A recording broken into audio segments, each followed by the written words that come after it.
दोस्तों नमस्कार, स्वागत है आप सभी का। एक बार फिर से चलिए जानते हैं राजस्थान की ताजा खबरों को। लेकिन उससे पहले अगर आपने अभी तक इस चैनल को सब्सक्राइब नहीं किया तो सब्सक्राइब कर लें, जिससे कि आपको राजस्थान की ताजा खबर रोजाना मिलती रहे। सबसे पहली बड़ी खबर, राजस्थान में अपने कुनबे को लगातार बढ़ा रही जजपा। राजस्थान विधानसभा चुनाव में जुटी जजपा का कुनबा निरंतर बढ़ रहा। कई राजनीतिक लोग कांग्रेस और भाजपा छोड़कर जजपा पार्टी में शामिल हो रहे। हरियाणा के डिप्टी सीएम एवं जजपा के वरिष्ठ नेता दुष्यंत चौटाला की मौजूदगी में हिंडौन सिटी से नगर परिषद ने फिर से पार्टी में ज्वाइनिंग की है। उप मुख्यमंत्री हरियाणा ने पार्टी में शामिल सभी नेताओं का स्वागत किया है। अगली खबर, बीजेपी की तीसरी लिस्ट का इंतजार, 76 में से 66 पर चुनौती है। जयपुर में हिंदू कार्ड खेल रही बीजेपी। राजस्थान विधानसभा चुनाव के लिए बीजेपी की तीसरी सूची जल्द जारी होने वाली है। पार्टी के सामने शेष रही 76 सीटों पर प्रत्याशियों का चयन करना ही सबसे अहम परीक्षा है। तीसरी सूची में इन्हीं 76 सीटों के लिए प्रत्याशियों के नामों का ऐलान किया जाएगा। इनमें से करीब 66 सीटों पर पिछले चुनाव में पार्टी को हार का सामना करना पड़ा था। इन सीटों पर जिताऊ उम्मीदवारों के जरिए ही पार्टी 2023 की जंग जीत पाएगी और बीजेपी ने पहली और दूसरी लिस्ट में 124 नामों का ऐलान कर चुकी है। अगली खबर, 8 लाख कर्मचारी सहित 4 लाख पेंशन धारकों की महंगाई भत्ते में 4% की वृद्धि की जाएगी और इसके साथ ही राज्य में बोनस के रूप में 6700 का भुगतान भी किया जाएगा। बता दें कि केंद्र की मोदी सरकार द्वारा केंद्रीय कर्मचारियों के महंगाई भत्ते में 4% की वृद्धि की गई थी, जिसके साथ ही कर्मचारियों के महंगाई भत्ते पर 46% हो गई है। वहीं अब राजस्थान में 12 लाख कर्मचारी पेंशन भोगियों को दिवाली का तोहफा जल्द मिलने वाला है। राज्य सरकार को बोनस डीए बढ़ाने की निर्वाचन आयोग की मंजूरी की सूचना मिल गई है। फाइल लौटने का इंतजार किया जा रहा और वित्त विभाग की फाइल लौटते ही आदेश जारी किया जाएगा। इसके साथ ही चिरंजीवी स्वास्थ्य बीमा योजना के प्रीमियम रिन्यूअल को भी मंजूरी दी गई है। अगली खबर, राजस्थान में नामांकन का दौर हुआ शुरू। राजस्थान में विधानसभा चुनाव को लेकर सरगर्मियां बढ़ गई है। आगामी विधानसभा चुनाव के लिए 30 अक्टूबर नामांकन प्रक्रिया प्रदेश भर में शुरू हो चुकी है। सरदारपुरा विधानसभा सीट के लिए 22 नामांकन पत्र प्रत्याशियों ने प्राप्त किए हैं। हालांकि अभी किसी ने भी नामांकन पत्र दाखिल नहीं किया है। अगली खबर, राजस्थान में सचिन पायलट के सीएम बनने का समय आ गया है। बता दें कि सचिन पायलट ने सीएम बनने को लेकर लगातार संघर्ष देखा है और टोक के पार्षद शब्बीर अहमद का कहना है कि इस बार सचिन पायलट ही मुख्यमंत्री बनेंगे और वह कहते हैं कि समय आ गया है, इस बार मुख्यमंत्री बनेंगे। टोक के पार्षद ने कहा कि पायलट को मुख्यमंत्री बनाया जाना चाहिए और अगर ऐसा होता है तो हम राजस्थान में लोकसभा में 20 से अधिक सीटें जीत सकते हैं। अगली खबर, राजस्थान में इस बार बीजेपी पेपर लीक मुफ्त सुविधा और हिंदुत्व को बनाएगी मुद्दा। बता दें कि 3 दिसंबर को रेगिस्तानी राज्य में कौन जीतेगा, इसे ये 5 बातें तय कर सकती है। यह है पेपर लीक, मुफ्त सुविधाएं, मोदी फैक्टर बनाम सीएम चेहरा, राजपूत गुर्जर वोट और हिंदुत्व। राजस्थान में लगभग 3 दशकों से यह परंपरा चली आ रही है कि मतदाता मौजूदा सरकार को बदल देते हैं और इस बार 4 वर्षों में बड़े पैमाने पर पेपर लीक हुई है। इसको लेकर भी गुस्सा है। अगली खबर, करौली जिले में निकाला गया फ्लैग मार्च, निष्पक्ष और स्वतंत्र मतदान की अपील की गई है। आगामी विधानसभा चुनाव में आदर्श आचार संहिता की पालना सुनिश्चित करने, निर्भय होकर मतदान करने, स्वतंत्र और निष्पक्ष मतदान का संदेश देने के लिए करौली जिला मुख्यालय पर फ्लैग मार्च निकाला गया। फ्लैग मार्च पुरानी कलेक्ट्रेट चौराहे से शुरू हुआ, जो कि हाथी घाटा गुलाब बाग होते हुए आमन का पूरा पहुंचा और हथियारबंद केंद्रीय रिजर्व और करौली कोतवाली पुलिस के जवानों ने फ्लैग मार्च करके विधानसभा चुनाव में आदर्श आचार संहिता की पालना करवाने को लेकर संदेश दिया है।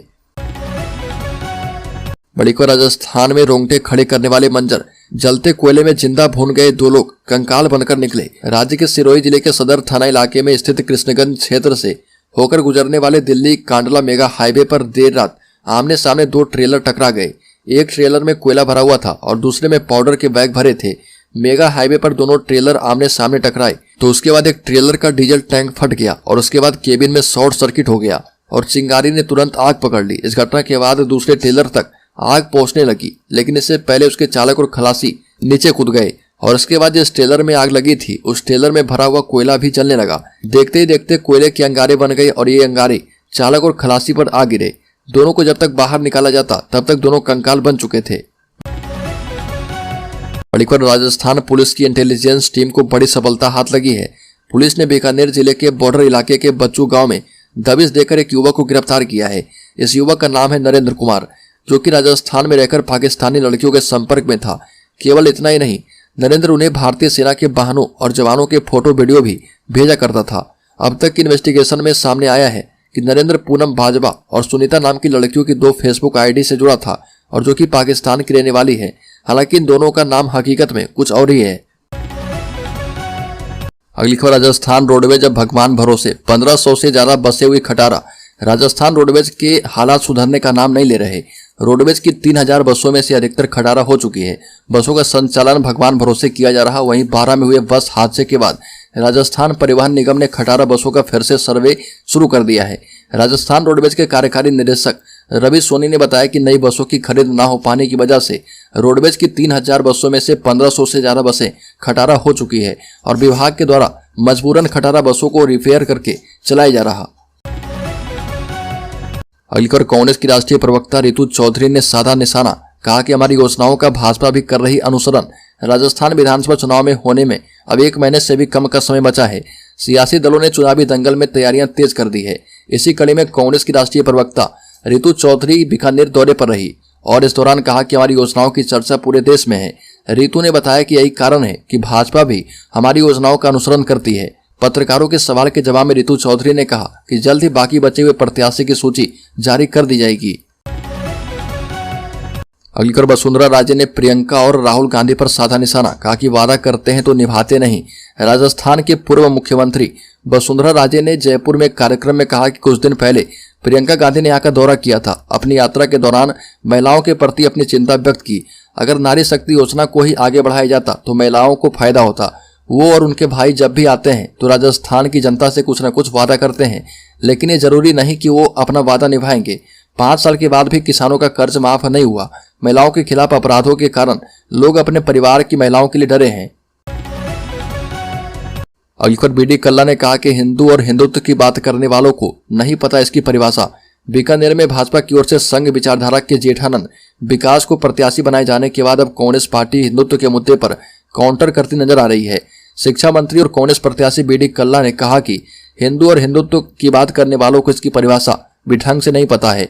और प्रदेश के शिक्षा मंत्री और बीकानेर पश्चिम से कांग्रेस प्रत्याशी बीडी कल्ला ने भाजपा के हिंदुत्व के मुद्दे को लेकर पलटवार किया और बीडी कल्ला ने भाजपा नेताओं और भाजपा प्रत्याशी जेठानंद व्यास को हिंदुत्व के मुद्दे पर शास्त्रार्थ करने की चुनौती दी है।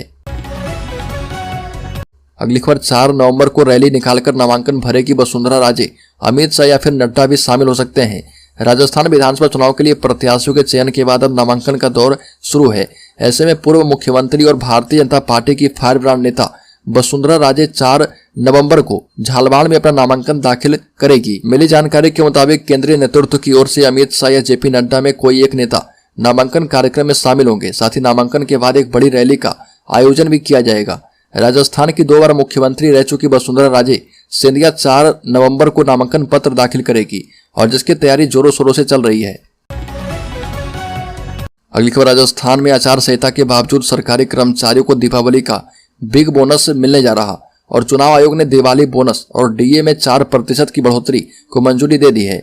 इसे लेकर हाल ही में मुख्यमंत्री अशोक गहलोत का बयान भी सामने आया था, जिसमें उन्होंने कहा था कि डीए में बढ़ोतरी को लेकर चुनाव आयोग को प्रस्ताव भेजा गया है।